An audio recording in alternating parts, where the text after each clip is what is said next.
በስመ አብ ወወልድ ወመንፈስ ቅዱስ አሐዱ አምላክ።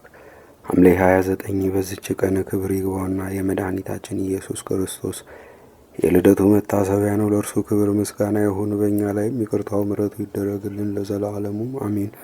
በዚችም ቀን ከሶርያ ሀገር ወደ ቁስጥንጥንያ ከተማ የቅዱስ ሐዋርያ ታዲዮስ የሥጋው ፍልሰት ሆነ። ይህም የሆነ ክርስቶስን የሚወድ ጻድቅ ቁስጠንጢኖስ በነገሰ ጊዜ ነበረ። በሱ ትእዛዝም የቅዱስ ሐዋርያ ታዲዮስን ሥጋ አፈለሱ። የአማረች ቤተ ክርስቲያን ሰርተው ሥጋውን በውስጧ አኖሩ። በዚች ቀን አከበሯት። ከእርሱም ብዙ የሆኑ ድንቆችና ተአምራቶች ተገለጡ። ለእግዚአብሔርም ምስጋና ይሁን፣ እኛንም በዚህ ሐዋርያ ጸሎት ይማረን፣ በረከቱም ከእኛ ጋር ትኑር ለዘላለሙም አሜን። በዚችም ቀን ቅዱስ ወርስኖፋ በሰማዕትነት አረፈ። ይህም ቅዱስ አዋቂ ሃይማኖቱ የቀና የዋህና በገድል የተጠመደ ሰው ነበረ። ኤጲስቆጶስነት ሊሾሙት በፈለጉት ጊዜ ከእርሳቸው ሸሸ። ወደ አንዲት ሀገርም ደርሶ እግዚአብሔርን በሚወዱ 2 መነኮሳት ዘንድ አደረ።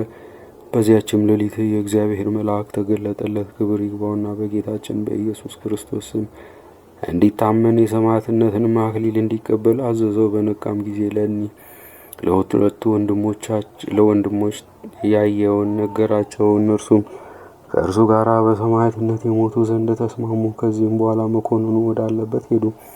ክብር ይግባውና በጌታችን በኢየሱስ ክርስቶስ ታመኑ። ታላቅ ስቃይንም አሰቃያቸው። ከዚያም ሰንዖር ወደሚባል አገር እስከሚሄድ ድረስ በወህኒ ቤት ጨመራቸው። የሚሄድበትም ሰዓት በደረሰ ጊዜ ከእርሱ ጋር ወሰዳቸው። በዚያም ታላቅ ስቃይን አሰቃያቸው። በሚያሰቃያቸውም ጊዜ የእግዚአብሔር መልአክ ያጸናቸውና ቁስላቸውን ይፈውስ ነበረ። ከዚህም በኋላ ጻ ወደሚባል አገር ወሰዳቸው።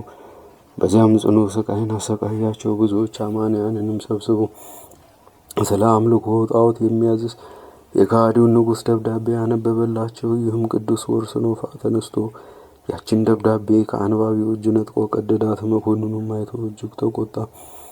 እሳትንም እንዲያነዱና ቅዱስ ወርስኖፋን በውስጡ እንዲጨምሩ ታዘዘ። ሰማዕትነቱንና ተጋድሎውን በእሳቱ እቶን ውስጥ ፈጸመ።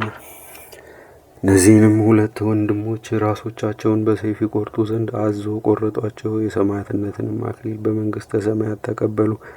ለእግዚአብሔርም ምስጋና ይሁን፣ እኛንም በቅዱሳን ሰማዕታት ጸሎት ይማረን ለዘላለሙም አሜን።